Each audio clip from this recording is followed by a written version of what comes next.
رمضان کا مبارک مہینہ عطا فرمایا۔ رمضان کا مبارک مہینہ اپنی پوری رحمتوں، برکتوں، سعادتوں اور نوازشوں کے ساتھ ہم سب پر سایہ فگن ہوا اور بڑی تیزی کے ساتھ اپنی تمام تر نوازشوں کے ساتھ مکمل ہو گیا۔ جن کو اللہ تبارک و تعالی نے جتنی توفیق عطا فرمائی، انہوں نے اس مہینے سے فائدہ اٹھایا، اس مہینے کی قدردانی کی،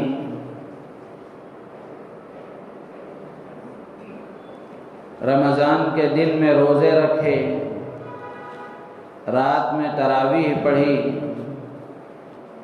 قرآن کی تلاوت کا اہتمام کیا،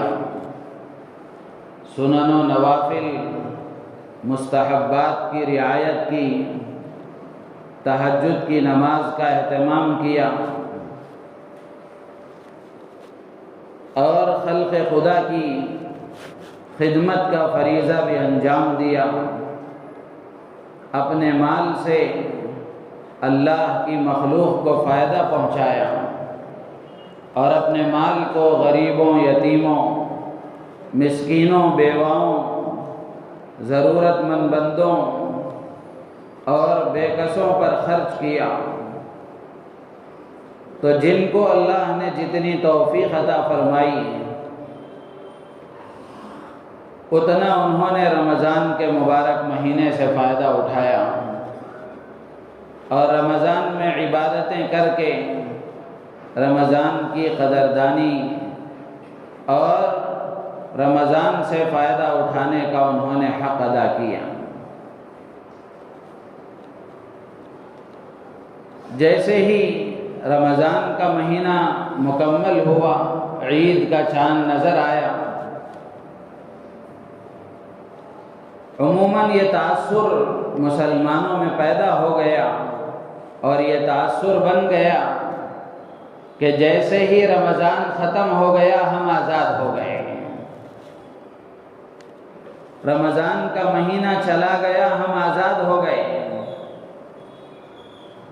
جیسے ہی رمضان کا مہینہ مکمل ہوا، مسجدوں کی رونقیں ختم ہو گئیں، مسجدیں ویران ہو گئیں، چٹائیاں لپیٹ کر رکھ دی گئیں اور مسلمانوں کا جو رخ مسجدوں کی طرف تھا، مسلمانوں کی جو دوڑ مسجدوں کی طرف تھی، جیسا مسجدوں کی طرف آنے کا رمضان میں اہتمام تھا، وہ ختم ہو گیا۔ میرے عزیز و دوست بزرگوں، یہ بات اچھی طرح ہمیں اپنے ذہن میں رکھنا چاہیے کہ عمل کرنے کے بعد سب سے بڑی ذمہ داری عمل کرنے والے پر یہ آتی ہے کہ وہ اپنے عمل کی حفاظت کرے، وہ اپنے عمل کو بچائے اور اپنے عمل کو بچا کر اللہ کے حضور لے جائے۔ اس لیے کہ صرف عمل کر لینا کافی نہیں ہے، بلکہ عمل کا اللہ کے ہاں قبول ہو جانا اور اپنے عمل کی حفاظت کرنا اور اپنے عمل کو بچا کر آخرت میں لے جانا، یہ بڑا کمال ہے۔ مسلمانوں کا ایک بڑا طبقہ وہ ہے کہ عمل کا اہتمام تو رمضان میں ہوا، لیکن ان کے عمل اللہ کے ہاں قبول ہوئے کہ نہیں ہوئے اور ان کو اپنے عمل کی حفاظت کا کوئی احساس نہیں اور عمل کی حفاظت کی ذمہ داری کا کوئی خیال نہیں۔ رمضان میں خوب عمل ہوئے، عمل کرنے کے بعد جو سب سے بڑا مرحلہ ہوتا ہے وہ یہ کہ آدمی اس بات کا جائزہ لے کہ یہ میرا عمل اللہ کے ہاں قبول ہوا ہے کہ نہیں ہوا ہے۔ ہر مسلمان کو اس کی فکر ہونی چاہیے اور ہوتی ہے، اور ہر مسلمان یہ سوچتا ہے، یہ خیال کرتا ہے اور اس کی فکر کرتا ہے اور فکر کرنا چاہیے کہ میں نے جو عمل کیا ہے یہ عمل اللہ کی بارگاہ میں قبول ہوا کہ نہیں ہوا۔ تو رمضان جیسا مقدس مہینہ گزرا اور رمضان کے بعد شوال کا ایک عظیم الشان مہینہ بھی گزر چکا، تو آدمی کو اس بات کا جائزہ لینا چاہیے اور معلوم کرنا چاہیے کہ میرے رمضان کے اعمال اللہ کی بارگاہ میں قبول ہوئے کہ نہیں ہوئے۔ اب کون بتا سکتا ہے اور کیسے معلوم کیا جا سکتا ہے کہ رمضان کے اعمال قبول ہوئے کہ نہیں ہوئے؟ یہ تو اللہ تعالیٰ قیامت کے دن ہی فیصلہ فرمائیں گے، لیکن اس کی علامتیں اور اس کی نشانیاں قرآن و حدیث کی روشنی میں علماء نے لکھی ہیں۔ جو چیزیں اندرون سے تعلق رکھتی ہیں، نظر نہیں آنے والی جو چیزیں ہیں، احادیث میں بھی اللہ کے نبی علیہ السلام نے ان کی ظاہری علامتیں بیان فرمائیں۔ جیسے مثال کے طور پر ہر آدمی اپنے ایمان کا دعویٰ کرتا ہے، اپنے ایمان والا ہونے کا دعویٰ کرتا ہے، لیکن احادیث میں اللہ کے نبی علیہ السلام نے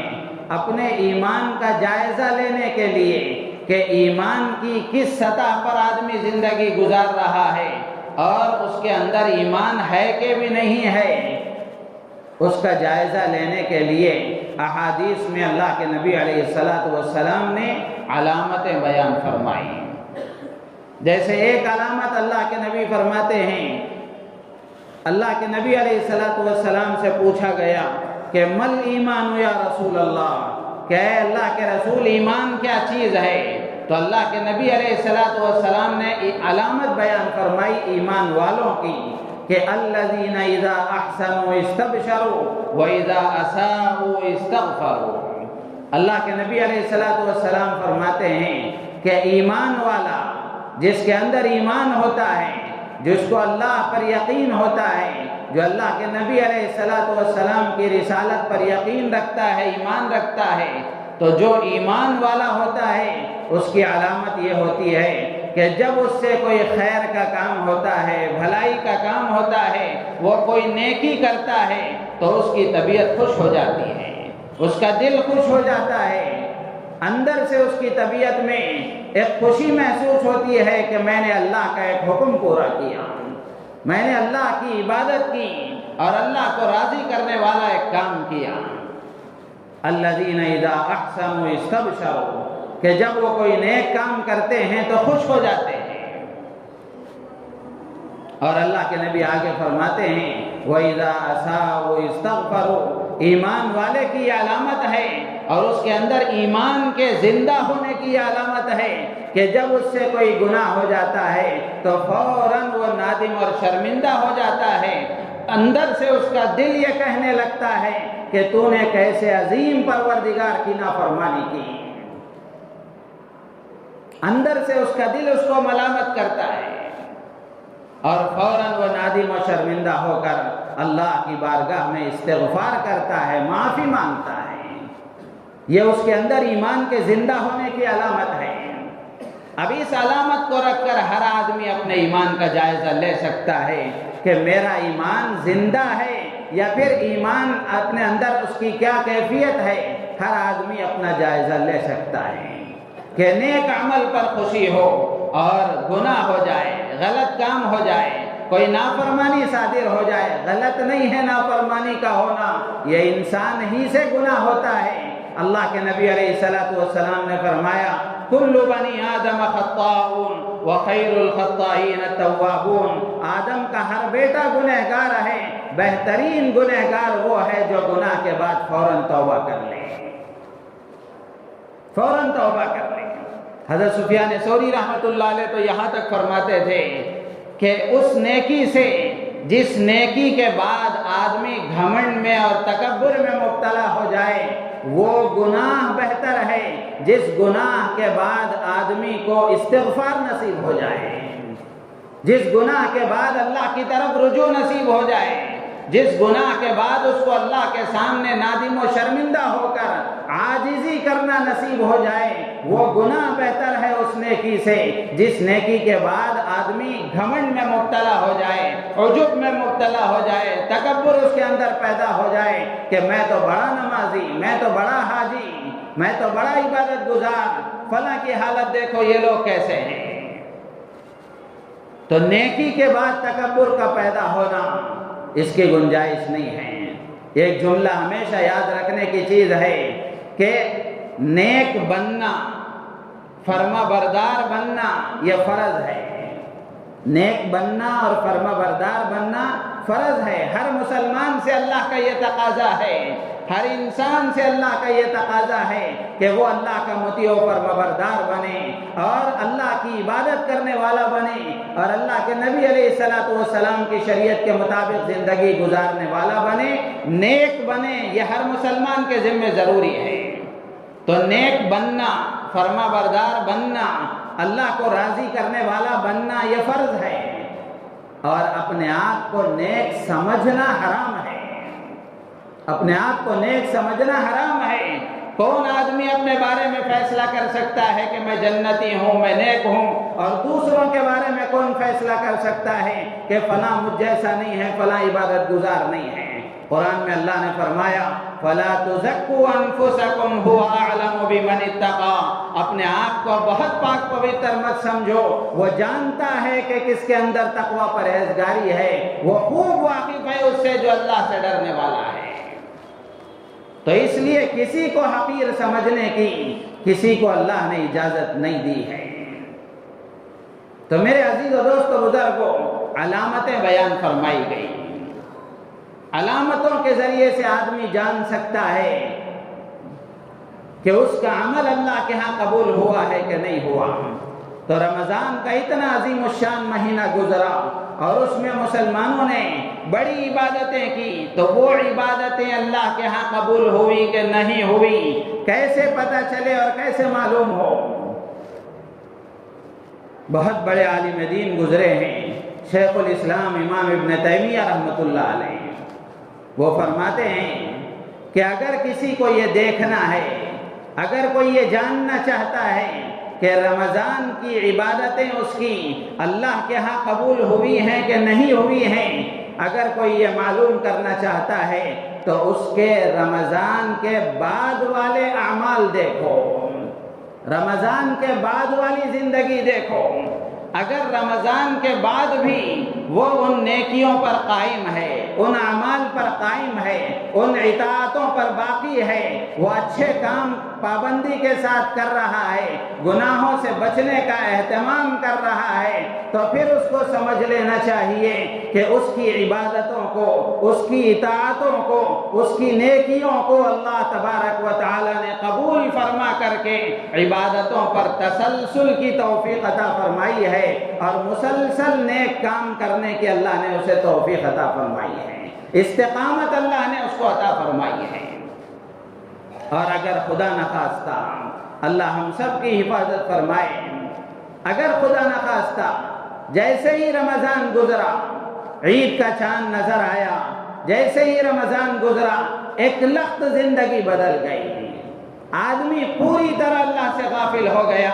پوری طرح مسجدوں سے دور ہو گیا، پوری طرح اللہ کے احکامات سے دور ہو گیا، اور پوری طرح قرآن سے، قرآنی احکامات سے، قرآن سے، قرآنی زندگی سے، نبی کی تعلیمات سے پوری طرح دور ہو گیا۔ اب رمضان کے بعد نہ اسے اللہ یاد آتا ہے، نہ اللہ کا حکم یاد آتا ہے، نہ نبی یاد آتے ہیں، نہ نبی کی تعلیمات یاد آتی ہیں، تو پھر یہ ان لوگوں میں شامل ہے جن کے بارے میں اللہ کے نبی علیہ السلام نے ارشاد فرمایا کم من صائم لیس له من صیامه الا الجوع والعطش وکم من قائم لیس له من قیامه الا السہر۔ اللہ کے نبی فرماتے ہیں بہت سے روزے دار ایسے ہیں جن کو روزے میں سوائے بھوک اور پیاس کے کچھ نہیں ملتا،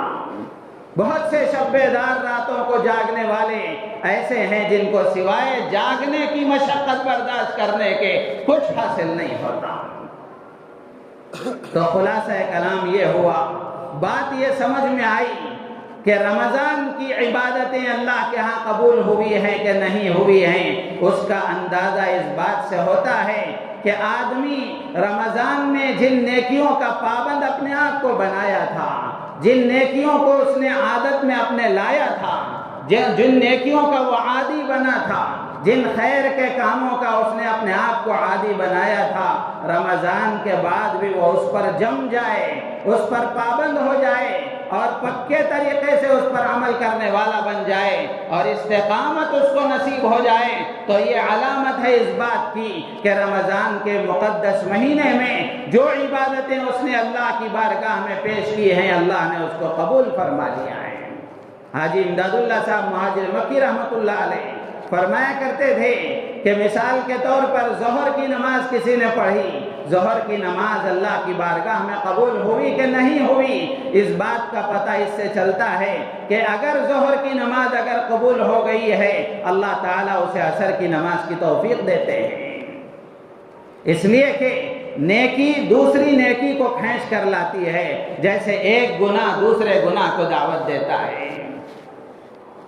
تو میرے عزیز و دوست بزرگوں، اب مسلمانوں کا ایک بڑا طبقہ وہ ہے کہ جیسے ہی رمضان مکمل ہوا، اب ان کا تعلق مسجدوں سے بالکل ختم ہو گیا، اللہ سے تعلق بالکل ختم ہو گیا، اللہ کے نبی سے تعلق بالکل ختم ہو گیا، اب وہ پھر آئندہ رمضان میں ہی ملاقات کریں گے۔ یہ جو دوغلاپن ہے اور یہ اللہ کے ساتھ جو دھوکہ دہی ہے، مسلمانوں کو اب اس سے باز آنے کی ضرورت ہے۔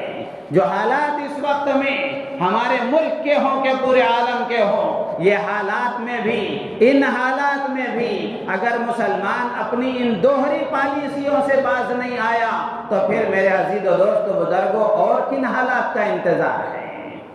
اور کن حالات کا انتظار ہے؟ کیا یہ تکلیفیں، یہ مصیبتیں ہمیں اللہ کی طرف رجوع کرنے کے لیے کافی نہیں ہیں؟ کیا یہ پریشانیاں ہمیں اللہ کی طرف دوڑ کر جانے کے لیے کافی نہیں ہیں؟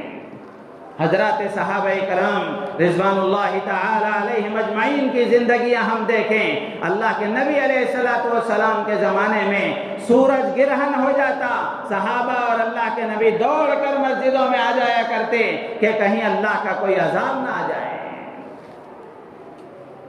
میرے عزیز و دوست و بزرگوں، ہم اپنی زندگیوں کا جائزہ لے کر کے دیکھیں، جو صورتحال مسلمانوں نے اپنی بنا رکھی ہے، اس میں تبدیلی لانے کی ضرورت ہے۔ حکومتوں کے بدل جانے سے حالات نہیں بدلتے، بلکہ میرے اور آپ کے بدلنے سے حالات بدلتے ہیں۔ میرے اور آپ کی زندگی میں تبدیلی آئے، میں اور آپ اپنے آپ کو بدلیں گے، اللہ کے احکامات پر عمل کرنے والے بن جائیں گے، چاہے حکومت کوئی رہے، اللہ تبارک و تعالی ہمارے بدلنے کے نتیجے میں حالات کو اللہ تعالیٰ درست فرما دیں گے۔ مسلمانوں کی تاریخ شاہد ہے، جو کٹر دشمن تھے، جنہوں نے مسلمانوں کو گاجر مولی کی طرح کاٹا تھا، جب مسلمان اللہ کی طرف متوجہ ہوئے، اللہ تبارک و تعالی نے انہی دشمنوں کو مسلمانوں کے حق میں بہتر بنا دیا۔ تاتاریوں کا واقعہ، تاتاریوں کا فتنہ اور تاتاریوں کے قصے مشہور ہیں، کیسا ظلم ڈھایا تھا تاتاریوں نے مسلمانوں پر، لیکن جب اللہ تبارک و تعالیٰ کی طرف مسلمان متوجہ ہوئے، اللہ تبارک و تعالیٰ نے انہی تاتاریوں کو مسلمانوں کے حق میں بنا دیا۔ تو اس لیے میرے عزیز و دوست بزرگوں، اس وقت ایک بات یہ بھی ذہن میں رکھنے کی ہے کہ یہ موقع جس وقت ہم اپنے ملک میں جس حالت میں زندگی گزار رہے ہیں، یہ ڈرنے کا موقع نہیں ہے، مایوس ہونے کا موقع نہیں ہے، اس لیے کہ چاہے کوئی کچھ بھی کر لے، کیسا ہی ظالم مسلط نہ ہو جائے، حکومت کسی کی کیوں نہ آ جائے، مسلمان تو اللہ پر یقین رکھتا ہے، سب کے دل اللہ کے قبضے میں ہیں، اور دنیا کا نظام اللہ کے حکم کے بغیر نہیں چلتا۔ اللہ کے نبی نے فرمایا، قلوب العباد بین اصبعیہ الرحمن یقلبها حیث یشاء، رحمان کے دل، لوگوں کے دل، بندوں کے دل رحمان کی دو انگلیوں کے درمیان میں ہے، وہ جس کو چاہتا ہے جیسا چاہتا ہے پھیر دیتا ہے۔ کیا آج کے ظالموں کے دل اللہ کے قبضے میں نہیں ہیں؟ کیا ان کے دل اللہ کی قدرت سے باہر ہیں؟ نعوذ باللہ۔ میرے عزیز و دوست، ڈرنے کا کیا مقام ہے؟ مایوس ہونے کا کیا مقام ہے؟ بس ضرورت اس بات کی ہے کہ جو ذمہ داری ہماری ہے ہم اس ذمہ داری کو پورا کرنے والے بنیں، جو کام ہمارا ہے ہم اس کام کو انجام دینے والے بنیں، ہمارے ذمے کے جو کام ہیں ہم ان کاموں کو کرنے والے بنیں، باقی اللہ تبارک و تعالیٰ اپنے وعدے پورے فرمائیں گے۔ تو اس لیے رمضان کا مہینہ مکمل ہو گیا، تو رمضان کے مہینے کے بعد میں ہر آدمی کو یہ سوچنا چاہیے کہ رمضان کا مہینہ اللہ نے ہمیں کس لیے عطا فرمایا تھا؟ رمضان کا مہینہ اللہ نے ہمیں کس لیے عطا فرمایا تھا؟ آدمی کو جائزہ لینا چاہیے، معلوم کرنا چاہیے کہ رمضان جس مقصد کے لیے اللہ تبارک و تعالیٰ نے ہمیں عطا فرمایا تھا، ہم اس مقصد کو حاصل کرنے والے بنے کہ نہیں بنے، ہر آدمی جائزہ لے۔ جیسے مثال کے طور پر رمضان میں ہم نے روزے رکھے اور اللہ نے روزہ رکھنے کا حکم دیا، تو یہ روزے اللہ نے ہم سے کیوں رکھوائے؟ یہ روزہ رکھنے کا اللہ نے ہمیں حکم کیوں دیا؟ قرآن میں اللہ نے خود بیان فرمایا، یا ایھا الذین آمنوا کتب علیکم الصیام کما کتب علی الذین من قبلکم لعلکم تتقون۔ اللہ تعالیٰ فرماتے ہیں کہ اے ایمان والو، تم پر روزے فرض کیے گئے جیسا کہ تم سے پہلی امتوں پر بھی روزے فرض کیے گئے۔ کیوں فرض کیے گئے؟ لعلکم تتقون، تاکہ تمہارے اندر تقوی پیدا ہو جائے۔ روزے اللہ نے ہم سے اس لیے رکھوائے تاکہ ہمارے اندر تقوی پیدا ہو جائے۔ تقوی کا مطلب یہ ہے کہ احتیاط کے ساتھ زندگی ہم گزارنے والے بن جائیں۔ ہمارے دل، ہماری سوچ، ہمارا انداز فکر، ہمارے رفتار، ہماری گفتار، ہمارے اخلاق اور کردار، اس میں ایک طرح کی تبدیلی پیدا ہو جائے۔ رمضان کے بعد ہماری زندگی میں ایک انقلاب پیدا ہو جائے، ایک صالح زندگی کا آغاز ہو جائے۔ اللہ تبارک و تعالیٰ نے اس لیے ہمیں روزے رکھنے کا حکم دیا، اور روزے رکھوا کر اللہ تعالیٰ یہ چاہتے تھے کہ ہمارے اندر یہ استعداد پیدا ہو جائے کہ ہم گناہوں سے بچنے والے بن جائیں، اللہ کی نافرمانی سے بچنے والے بن جائیں۔ دل سے تعلق رکھنے والے گناہ ہیں، آنکھوں سے تعلق رکھنے والے گناہ ہیں، کانوں سے تعلق رکھنے والے گناہ ہیں، ہاتھوں پیر سے تعلق رکھنے والے گناہ ہیں، اور دوسرے اعمال کے اعتبار سے گناہ ہیں۔ ہر قسم کے گناہوں سے آدمی بچ جائے۔ دل کے گناہ کیا ہیں؟ تکبر ہے، اپنے آپ کو بڑا سمجھنا، عجب ہے، اپنے آپ کو اچھا سمجھنا، اور حسد ہے، کینہ ہے، بغض ہے، عداوت ہے، دشمنی ہے، کسی کا برا چاہنا ہے، یہ سب دل کے گناہ ہیں۔ آدمی اس سے اپنے آپ کو پاک و صاف کرے۔ رمضان میں بھی اگر یہی کیفیت ہماری رہی اور رمضان کے بعد بھی ہماری یہی کیفیت رہی، تو اس کا مطلب یہ ہوا کہ رمضان کا مقصد حاصل نہیں ہوا، اور رمضان سے جو تربیت ہماری ہونی تھی وہ نہیں ہوئی، اور رمضان کے ذریعے سے اللہ تبارک و تعالیٰ جو چاہتے تھے کہ بندے کی مغفرت ہو جائے اور وہ گناہوں سے پاک و صاف ہو جائے، دل اگر پاک و صاف نہیں ہوا ہے تو پھر آدمی کو سمجھ لینا چاہیے کہ اس کا رمضان کا مقصد حاصل نہیں ہوا۔ اور اگر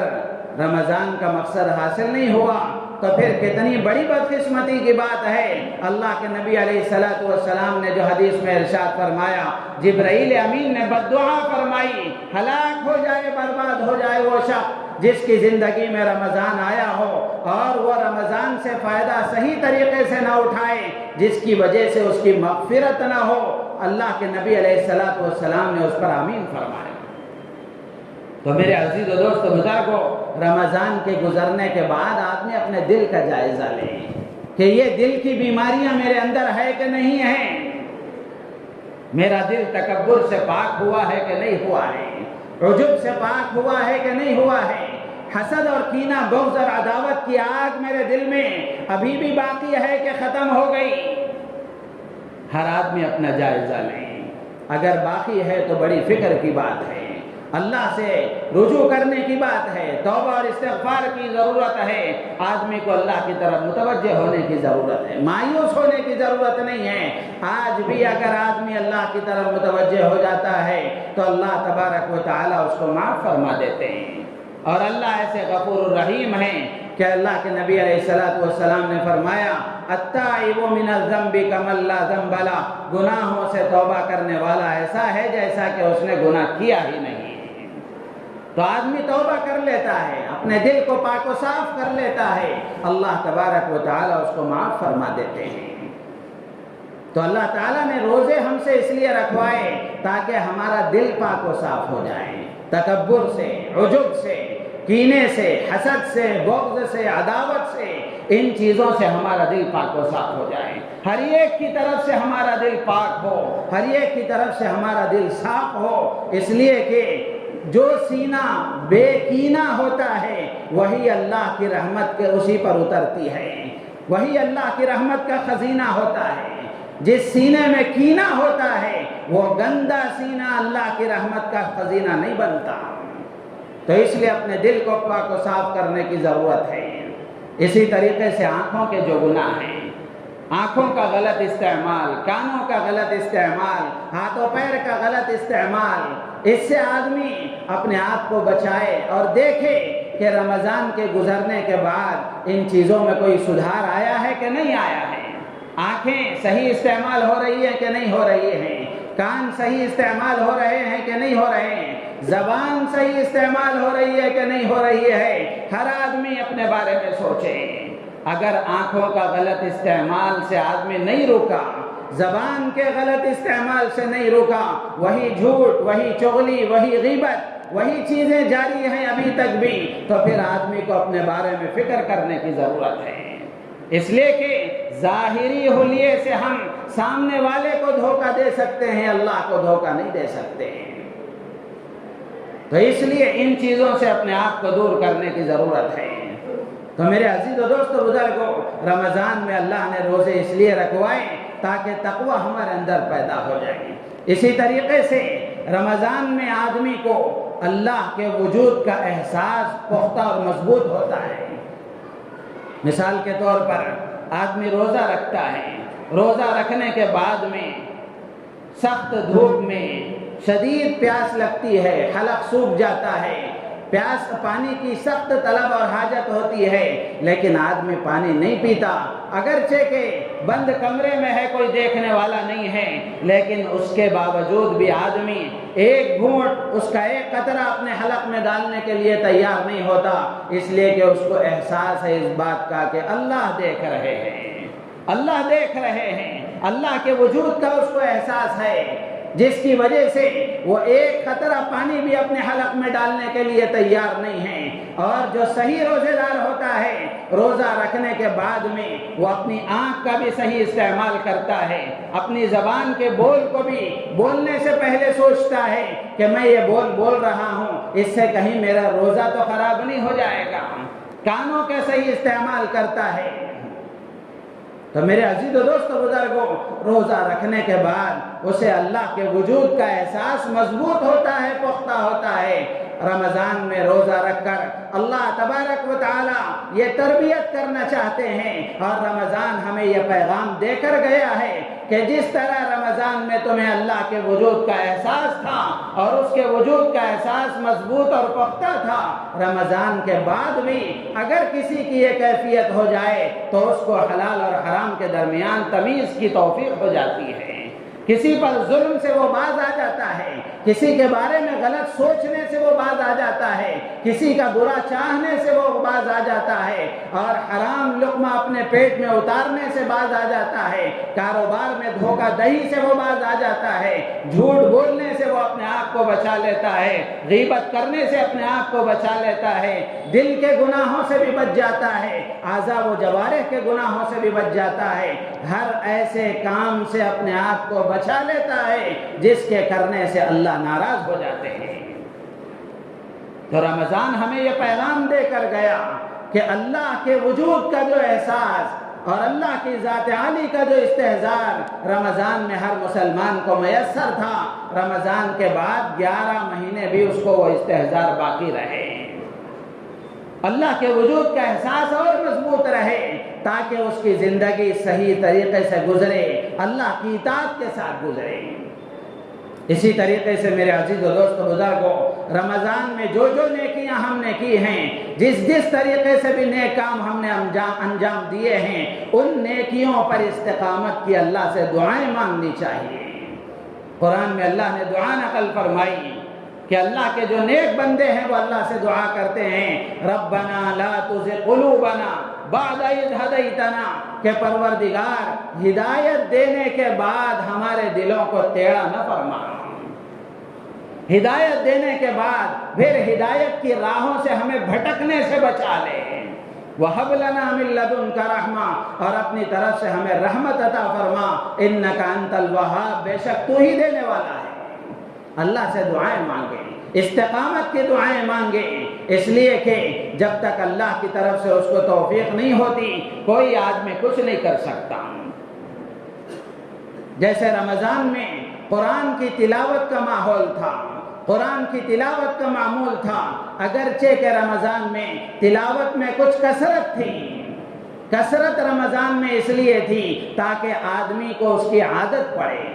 11 مہینے بھی وہ قرآن پڑھنے والا بنے۔ رمضان میں اس لیے کثرت کا حکم دیا گیا تھا، تو رمضان میں جیسے قرآن سے تعلق تھا کہ جن کو قرآن پڑھنا آتا تھا وہ روزانہ کوشش کرتے تھے اس بات کی کہ روزانہ ایک پارہ یا حسب توفیق، جتنا اللہ توفیق دے اتنا وہ قرآن پڑھے۔ قرآن کی تلاوت کا معمول تھا، تراویح میں قرآن کے سننے کا اہتمام تھا۔ میرے عزیز و دوست بزرگوں، 11 مہینے بھی ہم قرآن سے اپنے آپ کو وابستہ کریں، روزانہ ہمارے دن کا آغاز اللہ کے کلام کی تلاوت سے ہو، قرآن کی تلاوت سے ہمارا دن شروع ہو، روزانہ فجر کے بعد سورہ یاسین پڑھنے کا اہتمام کیا جائے، مغرب کے بعد سورہ واقعہ پڑھنے کا اہتمام کیا جائے، عشاء کے بعد سورہ ملک پڑھنے کا اہتمام کیا جائے، اور روزانہ اللہ تعالیٰ جتنی توفیق دیں، پاؤ پارا، آدھا پارا، پونا پارا، ایک پارا، جتنا اللہ توفیق دے، کم سے کم آخری درجے میں روزانہ قرآن کا ایک صفحہ تو ہم پڑھنے کی عادت ڈالیں،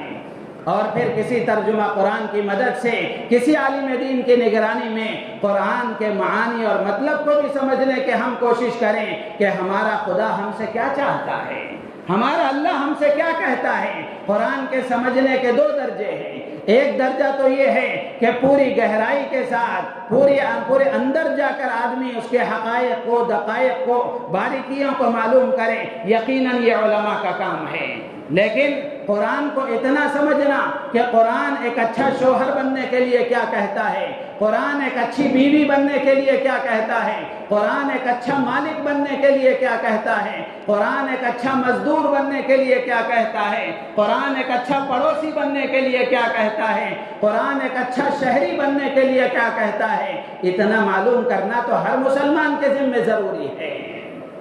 تو میرے عزیز و دوست بزرگوں، آج ہم نے قرآن کو ایصال ثواب کی کتاب سمجھ لیا ہے کہ کوئی مر جائے، کسی 4 5 10 حافظوں کو بلا کر قرآن پڑھا دیا جائے، وہ بھی گھر والے پڑھنے کے لیے تیار نہیں ہوتے، اس لیے کہ ان کو پڑھنا نہیں آتا، یا آتا ہے تو پڑھنے کے لیے تیار نہیں ہوتے، باہر سے کسی کو بلا کر پڑھا کر ختم کر دیا جاتا ہے۔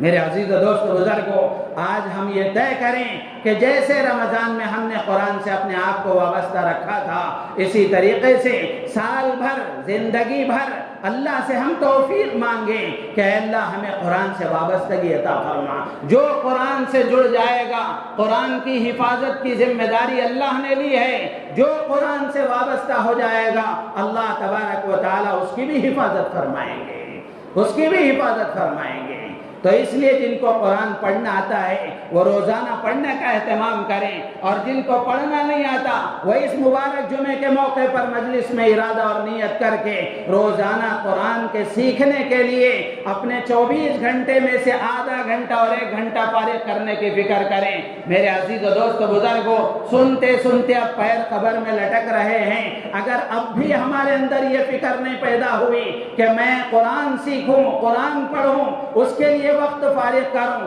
اگر اب بھی یہ خیال ہمارے اندر نہیں آئے گا، کل قیامت کے دن اللہ کے سامنے حاضری ہوگی، اللہ کے سامنے تنہا کھڑے ہونا ہوگا اور نبی رحمت صلی اللہ تعالی علیہ وسلم کا سامنا کرنا ہوگا۔ اللہ کے سامنے ہم کیا جواب دیں گے کہ قرآن اللہ نے ہمیں زندگی گزارنے کے ایک دستور کے طور پر دیا تھا، لیکن ہم نے اس کو پڑھنا بھی نہیں سیکھا؟ کیا جواب ہوگا ہمارے پاس؟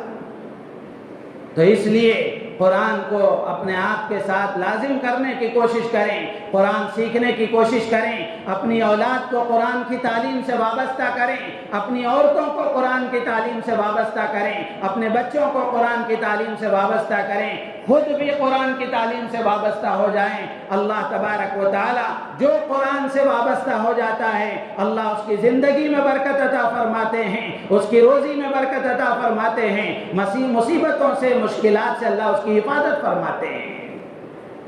اسی طریقے سے جیسے رمضان میں ہم نے غریبوں کا،